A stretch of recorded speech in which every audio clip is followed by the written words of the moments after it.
so sacred that he designed it only for the marriage bed. That's why it said in Hebrews 13:4. It's designed for marriage bed. Teach your daughter. Let's teach our daughter sex education. That's why we are teaching them. Don't let anybody touch your breast. Don't let anybody touch any part of your body. Don't let any auntie or uncle play with your private parts or anything. We should give our daughters sex education so they will not be distracted. They will not be lured outside.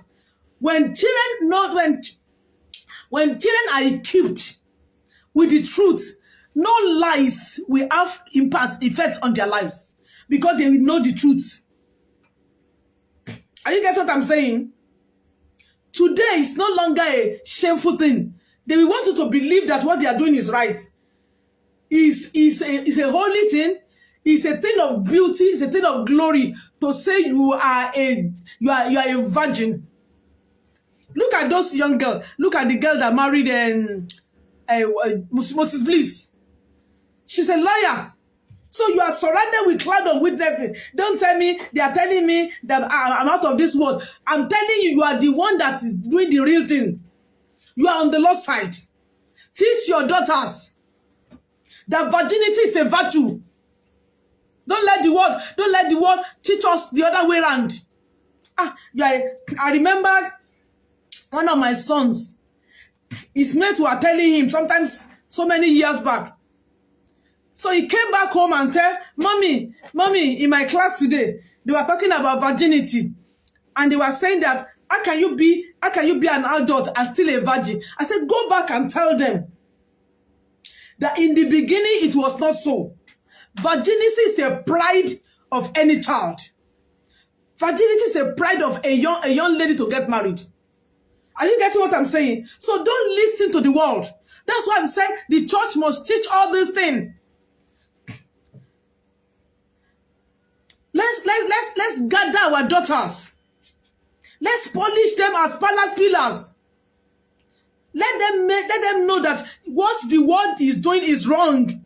The church should teach the world. For this, at your age, I see some group of young boys and girls. You know, they lodge in one of our guest house around, and one of them was telling me, Mommy, they came from somewhere far. So one of them was telling me that all of them are virgins. These are lawyers. These are career ladies. I said, what? Virgins? These are ladies of 25, 26. I said, they are virgins. They protected themselves. So let's stop all this worldly. Let's pick our girls. Let's pick our daughters from this pit. So sex as a pleasurable delight.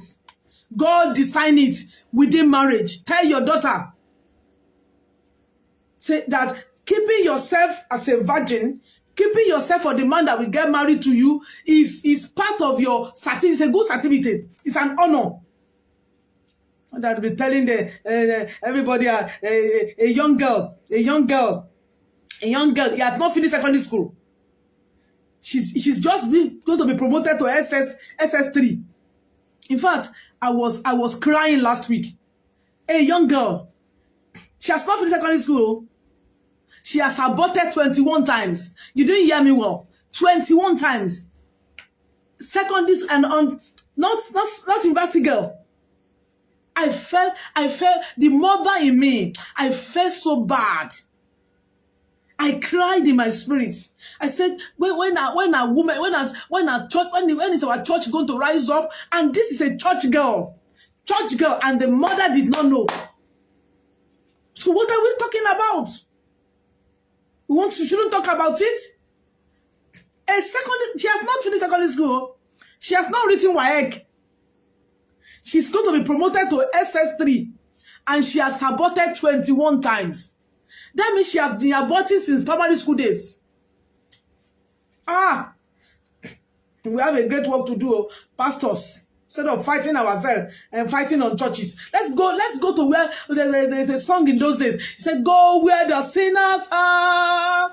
Go where the sinners are. Go and tell them about Jesus. Go where the sinners are. Go to the streets.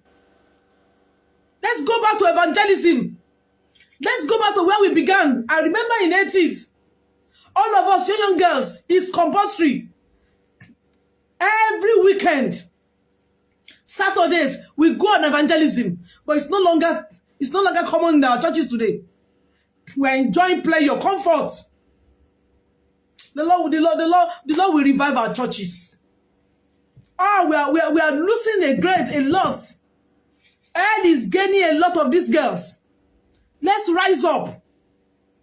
Let's determine that at least wherever I'm living, I'm going to make impact. I'm going to rescue these girls.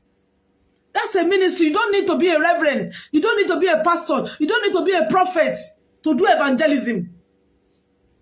So, please, let's give our daughters right understanding, right knowledge about sex education.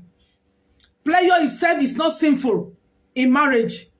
Misuse is what defiles. Pleasure in marriage itself, sexual pleasure is not a sin. It is misuse of it that defiles. TDJ said, and I quote, he said, when couples engage in loving intimacy, they don't just share their bodies, they deepen their heart's connection. Sexual intimacy in marriage is a heart connection. It's more than physical need. It's more than kissing and no. Lastly, we're talking about divine purposes for creating sexual intimacy. Number 4, sexual intimacy is for protection. Is for protection. Married men, listen. Prevent the flames of lust through sexual intimacy. 1 Corinthians 7:2 NLT. Since there's so much sexual immorality, as far back at 12,000 years ago, when the Bible was written, there was much sexual immorality. I thought it was social media that caused it. It has been since. Each man should have his own wife, and each woman her own husband. Go and marry. You are not a public dog. Go and marry. If you know you have weakness of men, get a man and get married. Sex is a safeguard for your marriage. 1 Corinthians 7:2 shows sex within marriage curbs immorality. You're not telling me. Bible said it curbs immorality. You said no. It's fasting and prayer. Your husband is asking you to come to bed. You said no. You are always fasting. Are you the one that killed Jesus Christ? Are you a slave of God? You are a child of God. It's your father. Every time you have no other prayer point. It's only Lord forgive you, mercy, mercy. Every time you are always sinning. Why? We cannot continue in sin and ask the grace of God to abound. Paul said. So when you are married, your conjugal responsibility to your husband, you must carry it out. If you don't do it, you are a sinner. To your wife too. It's a responsibility. If you don't know it, go back and read and listen to all my messages that started 3 Mondays ago. Go and study 1 Corinthians 7:2. So Bible did not say fasting and prayer curbs immorality. Intimacy is as a bulwark against temptation. It's a bulwark against temptation. A healthy sexual relationship is a key weapon against adultery and pornography. All this watching porno. When your wife is not dead, it's a sin.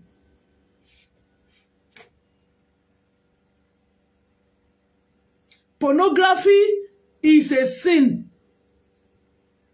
Ask God, you need deliverance. Ask God to break that yoke. break the yoke of pornography in your life. That's why, as a believer, Psalm 119 has finished everything. Psalm 119, you say, how can a young man cleanse his way? It's by hearkening unto his word. Verse 11 said, the word I've kept in my heart, so that I will not sin against you. If you continually wash yourself, look at yourself in the mirror of the world, it will be difficult for you to go back to sin. You'll be able to confess sin shall not have dominion over you as a believer. So not just ordinary sexual relationship, not just religious relationship, not just religious sexual relationship, just so that my husband will not be looking around, so that my wife will not be lost. I've seen Mama Gios, I've seen pastors' wives messing around